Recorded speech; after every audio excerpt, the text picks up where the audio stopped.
नल्हेश्वर महादेव मंदिर में उमड़ा आस्था का सैलाब। ब्रजमंडल जिला अभिषेक यात्रा में हजारों श्रद्धालुओं ने किया जिला अभिषेक। बता दें कि सावन के पहले सोमवार पर नूह के प्राचीन नल्हेश्वर महादेव मंदिर में आयोजित ब्रजमंडल जिला अभिषेक शोभा यात्रा में हजारों श्रद्धालु शामिल हुए। दूर दराज से पहुंचे शिव भक्तों ने भगवान भोलेनाथ का जलाभिषेक कर देश और प्रदेश की सुख समृद्धि की कामना की। मंदिर परिसर हर हर महादेव और बम बोले के जय घोष से गूंजा रहा। साधु संतों की अगुवाई में निकली शोभा यात्रा में बड़ी संख्या में महिलाओं, युवाओं और विभिन्न सामाजिक संगठनों के लोगों ने भाग लिया।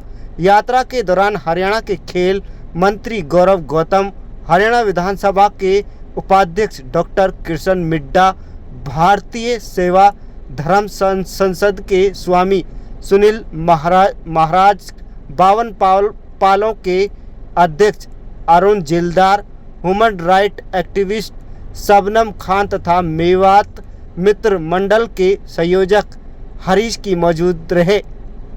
वक्ताओं ने सावन के पहले सोमवार की शुभकामनाएं देते हुए यात्रा के सफल आयोजन और प्रशासन की सुरक्षा व्यवस्था की सराहना की। उन्होंने कहा कि नूह में सभी समुदाय के सहयोग से भाईचारे और सौहार्द का संदेश मजबूत हुआ है। यात्रा के दौरान मुस्लिम समाज द्वारा श्रद्धालुओं के स्वागत को भी आपसी सद्भाव की मिसाल बताया गया है। आज हम भोलेनाथ के दर्शनों के लिए आए और जिस प्रकार की व्यवस्थाएं सरकार ने की और एसपी साहब, डीसी साहब सबकी मैनेजमेंट को मैं बड़ा अच्छा बता रहा हूँ कि लोगों की व्यवस्थाएं अपने आप में बहुत सराहनीय है और सरकार की तरफ से पूर्ण रूप से इंतजाम है ताकि श्रद्धालु अच्छे ढंग से दर्शन कर सके। ये इसके लिए मुख्यमंत्री जी का और प्रशासन का भी बहुत बड़ा आभार करता हूँ। भव्य और दिव्य ये ब्रजमंडल यात्रा में सभी श्रद्धालुओं को ढेर सारी शुभकामनाएं, बधाई देता हूं। सावन का ये पहला सोमवार और भगवान शिव का जलाभिषेक और इंद्र देव भी खुद जलाभिषेक कर रहे हैं। मैं ऐसा मानता हूं कि ये बहुत ही भव्य और दिव्य यात्रा, मैं सभी को शुभकामनाएं देता हूं। बहुत सारी शुभकामनाएं उन खिलाड़ियों को, भारत का परचम दुनिया के प्लेटफॉर्म पे उन्होंने लाने का काम किया है। आज हमारा पूरा भारत गोल्डमय स्थिति में है। हमारे खिलाड़ियों को बहुत शुभकामनाएं। जो हरियाणा के खिलाड़ी हैं बहुत उनकी प्रोत्साहन राशि, उनको नौकरी हो, सारी व्यवस्थाओं के साथ जो हरियाणा सरकार नायब सिंह सैनी सरकार की खेल नीति है उस पर काम करने का काम करें। ओलंपिक 2036 में हरियाणा 36 मेडल और भारत 70 मेडल लेकर आएगा। मेरा शुभ नाम है जी हरीश निझावन, संयोजक मेवात मित्र मंडल गुड़गांव। और मेवात मित्र मंडल से हम लोग 4 बसें लेके आए हैं। हर साल आते हैं, हर साल आनंद आता है। इस बार जो है बहुत बढ़िया व्यवस्था प्रशासन की जी, बहुत अच्छी व्यवस्था मंदिर समिति की। हम में आधे लोग ऐसे हैं जो मेवात से नहीं हैं, फिर भी उनकी हर साल इच्छा होती है जी हमें जाना है, दर्शन करके आने हैं। बड़े आराम से भोले बाबा के दर्शन किए जी, उनका जल चढ़ाया। और मंदिर समिति है, नरेंद्र जी हैं, इनकी तरफ से बहुत अच्छी व्यवस्था की हुई है। प्रशासन ने हमें पूरा सहयोग दिया, हम सब आनंदित हैं जी, बहुत खुश हैं। ये हर साल चलती रहे, हर साल 2-3 बार हम तो कहते हैं, हम खुश हैं जी, बहुत बढ़िया।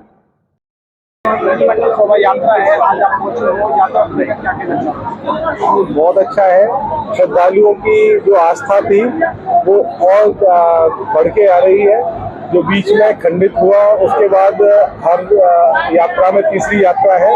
हर बार लोगों का जो भोले बाबा के प्रति समर्पण है वो आपको देखते ही बन रहा है और बहुत अच्छी सुंदर व्यवस्था है। जो कार्यकर्ता है उन्होंने तो अच्छा संभाला ही है, लेकिन प्रशासन ने भी अपनी जो पहले गलती हुई है उसको दुरुस्त किया है और एक अच्छी व्यवस्था करने की कोशिश की है। और इसमें जो थोड़ा कॉन्फ्लिक्ट था कुछ 2 समाजों के बीच में, कुछ लोगों ने उत्पन्न कर दिया था, वो भी लगभग खाई की तरह काट दिया गया है। आपने देखा है पिछली बार भी मुस्लिम समाज ने आगे बढ़ के हिस्सा लिया था, सब लोगों का स्वागत किया था, फूल मालाएं, पैक्ड फूड सब लोगों को आदान प्रदान किया था और बड़े अच्छे से स्वागत किया। जो इस इलाके की कहते हैं ना गंगा यमुना तहजीब है, उसी तहजीब का परिचय पिछली बार भी मिला था और इस बार भी आप देख ही रहे हैं। तो एक अच्छा व्यवस्था है। सावन का पहला सोमवार है, भोले बाबा के आशीर्वाद से सब अच्छा हो रहा है। बस यही है कि जो घिनौने लोग होते हैं, जो गंदे लोग होते हैं, उन्हें समाज हमेशा दूर रखे। जो अच्छे लोग हैं वो संतृप्त रहें, एक दूसरे के साथ विश्वास के साथ में रहें, तो निश्चित ही तौर पे सारी चीजें अच्छी होने वाली है। और यहाँ पे आने के बाद अगर आप उस तरफ नहीं देखें तो आपको ऐसा लगता है कि आप वाकई केदारनाथ बद्रीनाथ में हो, जो पहाड़ों की संरचना है। तो मेरा तो यही सभी से निवेदन है कि एक दूसरे के साथ, हम लोग तो वैसे ही ब्रज है, ब्रज यहाँ पड़ता है, हम तो प्रेम के लिए जाने जाते हैं। एक दूसरे का प्रेम के साथ रहिए, एक दूसरे का काम आइए, सुख दुख में साथ रहिए। और ये जीवन किसी को भी यहाँ पे ऐसा नहीं है। कभी ऐसी स्थिति थी जो जमीन, वो लोग पैदल चलते थे तो ऐसा लगता था कि जमीन चल रही है। वो इतनी बड़ी बड़ी हुकूमतें थी, आज उनकी कब्रों पे कोई दीपक जलाने वाला भी नहीं है। तो सबको जाना है, इसलिए ये जीवन प्रेम के लिए कम है और भोले बाबा के आशीर्वाद से सबको प्रेम से रहना चाहिए।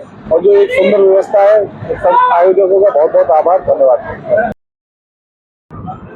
मैं भारतीय सर्वधर्म संसद, जो भारत में सभी धर्मों को एक साथ प्यार और मोहब्बत साथ चलने का पैगाम देती है, उसी कड़ी में मेरा यहाँ आगमन हुआ है और मैं सीधा मोहाली से आ रहा हूँ। इतना सुंदर वातावरण है, नूह का शब्द आता है तो लोगों में धारणा कुछ अलग अलग होती है। मैं पहले भी 3-4 प्रोग्राम्स में आया, इंटरफेथ के प्रोग्राम भी यहाँ हुए, और आपने देखा होगा जो हमारा कार्य है, इस पर भारत की सरकार ने इस बार मुझे ईरान भेजा। खुमानी जी के गम में जो पूरी दुनिया से लोग आए, उस डेलीगेशन का मैंने प्रतिनिधित्व किया। एक नई विचारधारा जो आज दुनिया में है कि नफरत नहीं, किसी से नफरत नहीं, सबसे प्यार और मोहब्बत, और नफरत किसी से नहीं, उसको लेकर हमारा ये अभियान है। और उस कड़ी में मैं आया हूँ और मैं देख रहा हूँ कि वातावरण बहुत सुंदर है। इतना अच्छा कड़ा अरेंजमेंट है। यहाँ के जो अधिकारी हैं, डीएम है, पुलिस ऑफिसर हैं, उन सबको बधाई देना चाहता हूँ कि ये असली भारत अगर देखना है तो ये जो हमारे इस तरह के प्रोग्राम रीति रिवाज होते हैं, जिनमें हिंदू और मुस्लिम, सिख, ईसाई, जैन, बौद्ध की बात न होकर हम सब मिलकर करते हैं। नूह में ऐसा वातावरण मैंने पहले नहीं देखा। और जिस प्रकार से कार्यक्रम हो रहा है, प्रसाद बंट रहा है, भोले बाबा को जल चढ़ रहा है, इतना डिसिप्लिन है, मैं उसके लिए सबको, आयोजक जितने हैं, सबको मुबारकबाद देता हूँ।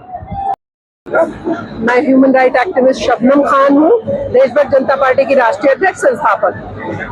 आज जलाभिषेक यात्रा है, क्या कहना है? मैं जलाभिषेक यात्रा में आप देख रहे हैं कैसे ना प्रफुल्लित है मन। और मैं दिल्ली से आई हूँ और इतनी दूर जब मैं पैदल चलकर आ रही थी, धरती बहुत ज्यादा गर्म थी। सिर्फ भगवान से एक बार कहा कि थोड़ा इसको ठंडा करिए, और आप देख रहे हैं बारिश हो गई। ये होती है आस्था, ये होता है आपका विश्वास, जो भगवान कभी टूटने नहीं देते। मैं दिल्ली से अयोध्या तक 700 किलोमीटर अकेले पैदल यात्रा की थी। 700 किलोमीटर 20 दिन में मैं पहुंची। दिल्ली, गाजियाबाद, बुलंदशहर, अनूपसर, बबराल, अबेर, कोरला, गंजलापुर, मतलब जितने गाँव होती गई, राममय होती गई। ऐसे ही आज मैं हर हर महादेव करते हुए यहाँ पर पहुंचे। तो मैं शुक्रिया गुड़िया माथुर का, क्योंकि इन्होंने मुझे इनवाइट किया और यहाँ आके जो मेरी बहनें और मिली, मुझे सब रोम रोम